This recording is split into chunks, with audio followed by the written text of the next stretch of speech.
नमस्कार दोस्तों। तीसरे टी20 मुकाबले में ऑस्ट्रेलिया ने भारत को 5 विकेट से हरा दिया। मैक्सवेल की तूफानी पारी ने ऑस्ट्रेलिया को दिलाई जीत। जी हां दोस्तों, आज भारत और ऑस्ट्रेलिया की टीम के बीच 5 टी20 मैचों की सीरीज का तीसरा टी20 मुकाबला खेला गया, जो कि काफी रोमांचक रहा। जहां ऑस्ट्रेलिया की टीम ने टॉस जीतकर पहले गेंदबाजी करने का फैसला किया और पहले बल्लेबाजी करने उतरी भारतीय टीम की तरफ से जायसवाल और ऋतुराज गायकवाड़ ने पारी की शुरुआत की और भारतीय टीम ने पहले ही ओवर में 14 रन बना लिए थे, लेकिन अगले ही ओवर में जायसवाल छक्का लगाने के चक्कर में विकेटकीपर के हाथों कैच आउट हो गए और जेसन बेहनडॉफ ने भारतीय टीम को 14 रन के स्कोर पर पहला झटका दिया और जायसवाल केवल 6 रन बनाकर आउट हो गए। फिर बल्लेबाजी के लिए ईशान किशन मैदान पर उतरे, लेकिन अगले ही ओवर की तीसरी गेंद पर ईशान किशन भी चौका लगाने के चक्कर में मार्कस स्टोइनिस के हाथों कैच आउट हो गए और 24 रन के स्कोर पर भारतीय टीम को दूसरा झटका लगा। ईशान किशन ने केवल 5 गेंदों पर 0 रन बनाए। ऋतुराज गायकवाड़ का साथ निभाने सूर्य कुमार यादव मैदान पर उतरे और इन दोनों बल्लेबाजों ने संभलकर बल्लेबाजी करते हुए भारतीय टीम के स्कोर को 50 रनों के पार पहुंचाया और सूर्य कुमार खुलकर बल्लेबाजी कर रहे थे और 10 ओवर में भारतीय टीम ने 80 रन 2 विकेट के नुकसान पर बना लिए थे। लेकिन तभी 11वें ओवर की दूसरी गेंद पर पीछे की तरफ शॉट लगाने के चक्कर में सूर्य कुमार यादव विकेटकीपर के हाथों 39 रन बनाकर आउट हो गए और 81 रन के स्कोर पर भारतीय टीम को तीसरा झटका लगा और दूसरे छोर पर गायकवाड़ संभलकर बल्लेबाजी कर रहे थे और उनका साथ निभाने तिलक वर्मा मैदान पर उतरे। तिलक वर्मा आज अलग ही अंदाज में बल्लेबाजी कर रहे थे और फिर इन दोनों बल्लेबाजों ने 12 ओवर में ही भारतीय टीम को 100 रनों के पार पहुंचाया। ऋतुराज गायकवाड़ रुकने का नाम नहीं ले रहे थे। हर ओवर में ऋतुराज गायकवाड़ रनों की बरसात कर रहे थे। गायकवाड़ अब शतक की दहलीज पर आ पहुंचे थे और 18 ओवर में ही भारतीय टीम 180 रन 3 विकेट के नुकसान पर बना चुकी थी और गायकवाड़ को शतक के लिए केवल 5 रनों की जरूरत थी। फिर आखिरी ओवर में पहली ही गेंद पर छक्का लगाकर गायकवाड़ ने अपना 52 गेंदों पर पहला शतक पूरा किया।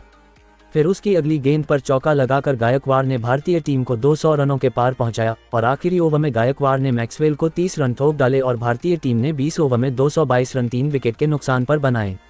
ऋतुराज गायकवाड़ ने नाबाद 123 रनों की पारी खेली और ऑस्ट्रेलिया के 3 गेंदबाजों को इस मुकाबले में एक एक विकेट मिला और जवाब में 223 रनों के बड़े लक्ष्य का पीछा करने उतरी ऑस्ट्रेलिया की टीम की शुरुआत भी बेहद ही ताबड़तोड़ रही। ट्रेविस हेड ने आते ही भारतीय गेंदबाजों की धुनाई शुरू कर दी। दूसरे ओवर की आखिरी 3 गेंदों पर ट्रेविस हेड ने 3 चौके लगाए और फिर उसके बाद हार्डी भी अच्छी बल्लेबाजी कर रहे थे, लेकिन फिर उसके बाद 5वें ओवर की दूसरी गेंद पर अर्शदीप सिंह ने हार्डी को 16 रन के स्कोर पर विकेटकीपर के हाथों कैच आउट करवा दिया और 47 रन के स्कोर पर ऑस्ट्रेलिया की टीम को पहला झटका लगा। उसके बाद जो इंग्लिश का साथ निभाने मैदान पर उतरे, इंग्लिश आते ही अच्छी बल्लेबाजी कर रहे थे, लेकिन हेड अभी भी अच्छी बल्लेबाजी करके भारतीय गेंदबाजों को परेशान कर रहे थे। लेकिन तभी पावरप्ले के आखिरी ओवर में आवेश खान ने ट्रेविस हेड को भी रवि बिश्नोई के हाथों कैच आउट करवा दिया और 66 रन के स्कोर पर ऑस्ट्रेलिया की टीम को दूसरा बड़ा झटका लगा। ट्रेविस हेड ने ताबड़तोड़ 18 गेंदों पर 35 रनों की पारी के लिए फिर उसके बाद मैक्सवेल बल्लेबाजी के लिए मैदान पर उतरे, लेकिन पावरप्ले खत्म होते ही 7वें ओवर की दूसरी गेंद पर रवि बिश्नोई ने जोश इंग्लिश को भी 10 रन के स्कोर पर बोल्ड कर दिया और 68 रन के स्कोर पर ऑस्ट्रेलिया की टीम को तीसरा झटका लगा। अब मैक्सवेल का साथ निभाने मार्कस स्टोइनिस मैदान पर उतरे और इन दोनों बल्लेबाजों ने आते ही ताबड़तोड़ अंदाज में बल्लेबाजी करनी शुरू कर दी। 200 से ज्यादा की स्ट्राइक रेट के साथ मैदान के चारों तरफ रन बनाए। ऑस्ट्रेलिया की टीम ने 10 ओवर में ही 100 रनों का आंकड़ा भी छू लिया था। बस ऑस्ट्रेलिया की टीम को 10 ओवर में जीत के लिए 118 रनों की जरूरत थी और क्रीज पर मैक्सवेल अभी भी ताबड़तोड़ अंदाज में बल्लेबाजी कर रहे थे और फिर भारतीय टीम ने 3 ओवर में लगातार ऑस्ट्रेलिया के इन दोनों बल्लेबाजों को रन बनाने नहीं दिए। जिस वजह से 13वीं ओवर के आखिरी गेंद पर स्टोइनिस चौका लगाने के चक्कर में सूर्य कुमार यादव के हाथों कैच आउट हो गए और ऑस्ट्रेलिया की टीम को 128 रन के स्कोर पर चौथा झटका लगा। फिर उसके अगले ही ओवर में टीम डेविड भी आते ही पहली गेंद पर कैच आउट हो गए। 129 रन के स्कोर पर ऑस्ट्रेलिया की टीम को 5वां झटका। फिर कप्तान खुद मैदान पर बल्लेबाजी के लिए मैक्सवेल का साथ निभाने उतरे, लेकिन दूसरे छोर पर मैक्सवेल अभी भी ताबड़तोड़ अंदाज में बल्लेबाजी कर रहे थे और अब ऑस्ट्रेलिया की टीम को 4 ओवर में जीत के लिए 65 रनों की जरूरत थी। फिर 17वें ओवर में मैक्सवेल ने आते ही 2 गेंदों पर 2 छक्के लगाकर ऑस्ट्रेलिया की टीम को जीत के और करीब पहुंचा दिया और मैक्सवेल अब शतक के बिल्कुल करीब पहुंच चुके थे।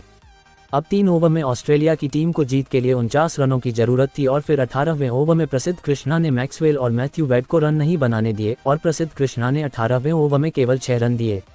अब मुकाबला पूरी तरह से भारतीय टीम के हाथों में आ चुका था, लेकिन 19वें ओवर में अक्षर पटेल को मैथ्यू वेड और मैक्सवेल ने 22 रन ठोक दिए और अब आखिरी ओवर में ऑस्ट्रेलिया की टीम को जीत के लिए केवल 21 रनों की जरूरत थी और फिर पहली ही गेंद पर मैथ्यू वेड ने चौका लगा दिया।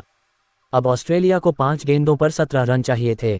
अगली गेंद पर मैथ्यू वेड ने सिंगल निकाला और 4 गेंदों पर अब ऑस्ट्रेलिया को जीत के लिए 16 रन चाहिए थे और फिर मैक्सवेल ने एक और छक्का लगाकर ऑस्ट्रेलिया की टीम को जीत की दहलीज पर ला खड़ा कर दिया। मैक्सवेल इस ओवर में शानदार चौका लगाकर अपना चौथा शतक T20 उसका पूरा करते हैं। अब आखिरी गेंद पर ऑस्ट्रेलिया की टीम को जीत के लिए 2 रनों की जरूरत थी और मैक्सवेल ने आखिरी गेंद पर सामने की तरफ चौका लगाकर इस रोमांचक मुकाबले में ऑस्ट्रेलिया की टीम को जीत दिलवा दी। तो दोस्तों, ये सीरीज में ऑस्ट्रेलिया की टीम अभी भी बनी हुई है। तो दोस्तों, ऐसे ही क्रिकेट से जुड़ी सभी ताज़ा खबरों के लिए चैनल को सब्सक्राइब कर लीजिए।